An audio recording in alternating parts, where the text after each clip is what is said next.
Welcome to Foundation Friday. The dedication and covenant of silent unity was signed on December 7th, 1892 by Charles and Myrtle Fillmore, founders of the Unity movement. It is unlikely when they signed this covenant that they had any idea how far-reaching unity would be as it evolved into the church we know and love today. We invite you to join us as we explore and share some of the original ideas, teachings, and writings of the men and women who created the foundation of the Unity Church. Hi, thank you for joining us for our Foundation Friday program. We are thrilled to share with you today more of the wisdom and folklore from Lowell Fillmore. Lowell Fillmore was of course the oldest of the Fillmore children. Charles and Myrtle Fillmore were the founders of Unity as we know it today. This has been a really popular program doing Lowell's remembrances. And as always, at the end of this, he gives us 7 separate thoughts that we can take into meditation. And he recommends we meditate with 1 thought a day for a week. So the name of this one is, "What hast thou in the house?" Okay. Remember that every person who is in trouble, no matter how serious his need may be, has within himself something valuable, which, if drawn upon in faith and prayer, will help him to satisfy his needs and deliver him out of trouble. The story told in 2 Kings about the poor widow whose 2 sons were about to be sold to pay her debts reminds us that we should not belittle our resources, no matter how meager they seem to be. When Elijah the prophet said to the weeping woman who was appealing to him for his help, "What hast thou in the house?" she replied that she had nothing at all. That is to say, she had nothing valuable, only a pot of oil. Elijah did not sympathize with her by saying, "Oh, you poor woman, I am so sorry for you because you cannot pay your debts with such meager resources." Nor did he give her the money out of his purse. Instead, he gave her some very practical advice, telling her to begin to solve her problem by using that little pot of oil which she already had, and to increase it through her faith. He recommended that the boys also do something to help, suggesting they go out to borrow dishes from the neighbors, as many as they could get, and bring them home to their mother. Elijah then instructed her to take the receptacles with her into her house and, after shutting the door, begin pouring the oil that was in her little jar into the receptacles that her sons had borrowed. She had faith, and she poured out oil until she had filled all the vessels. And because there were no more vessels, she had to stop pouring. This increased supply of oil was then sold for enough money to pay all her debts and release her sons from possible bondage. The supply of oil seemed to be limited only by the number of vessels that could be obtained to hold it. It seems to me if that little pot of oil, which the widow confessed was the only possession she had left, is a symbol of a precious but little appreciated possession that every person has within himself. When understood and rightfully and prayerfully poured out, it will supply the needs of anyone who has faith enough to use it. It is the tiny seed idea through which faith and prayer grows to such proportions it can deliver a man from any kind of bondage.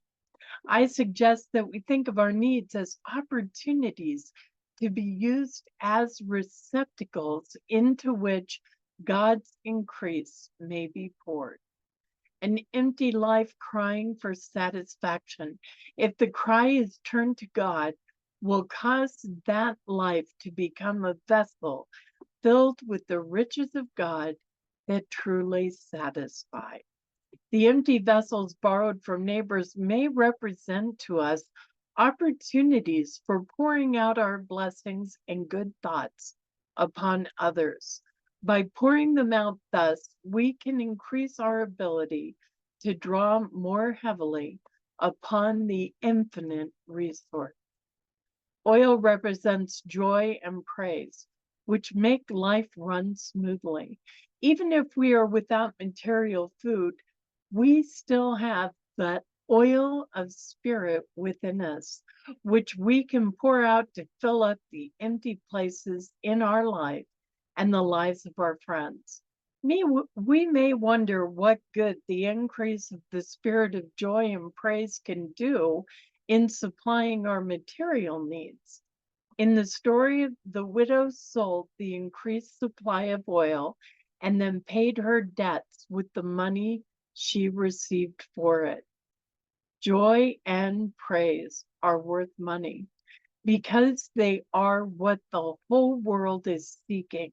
Like other spiritual gifts, these are enjoyed and increased most when they are given away or shared.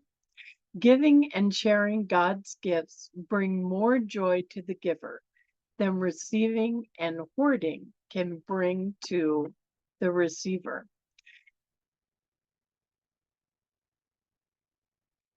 Those who depend upon the possession of many things to bring them happiness and satisfaction will remain hungry in soul, even though their barns may be bursting, because material things alone cannot fill the emptiness of the inner man.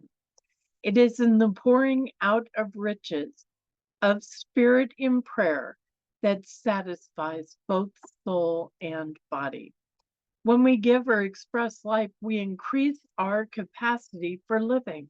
When we express wisdom, we grow wiser. When we love, we increase our consciousness of love. When we are joyous, we increase our joy. When we exercise our strength, we grow stronger. Our labors and our experiences in the material world should help us increase our inner spiritual resources. These include life, love, wisdom, strength, and other attributes of the spiritual man. These grow and expand by proper use, which proper use is the pouring out process. Spiritual riches have been given to every man and woman by our Father God abundantly.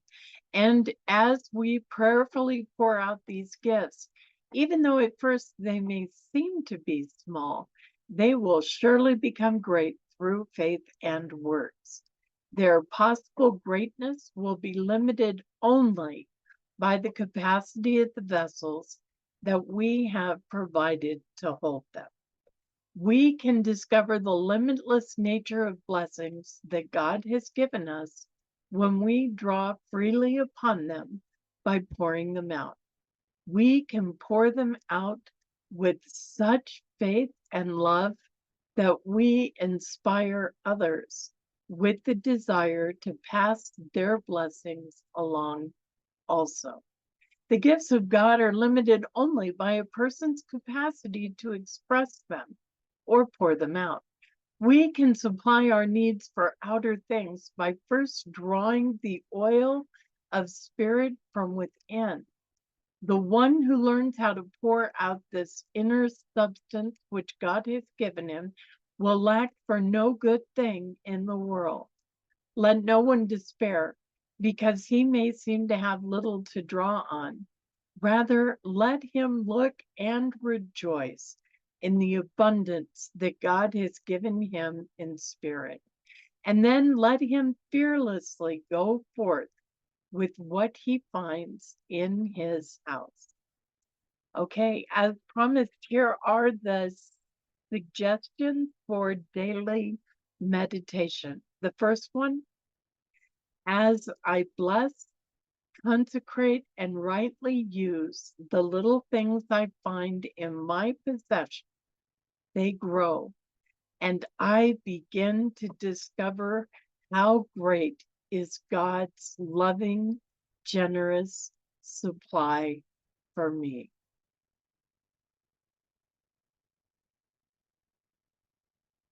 The next one, the oil of God's bountiful supply is sufficient to fill all the empty places in my soul, body, and affairs.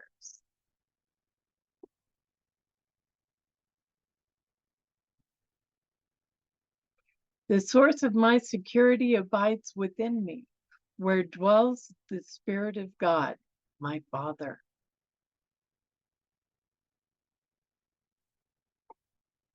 By exercising my faith in God's all-sufficient supply, I am able to draw upon it for all of my needs.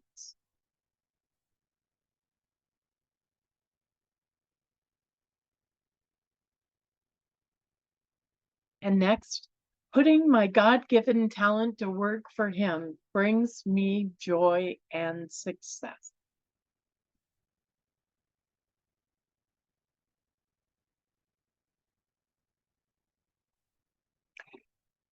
The riches of God's creative world are the source of all supply.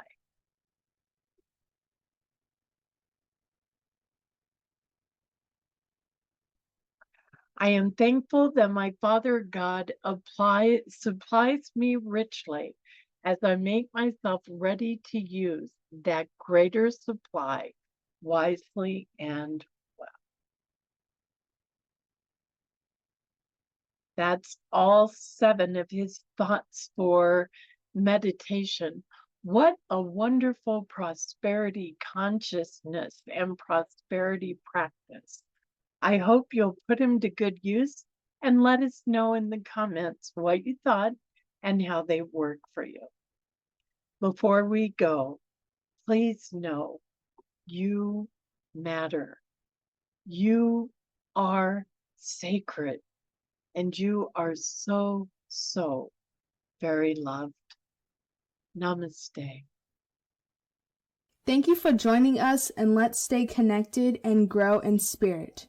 We are on Facebook. Search for Unity Church of El Cajon and follow us and like our posts.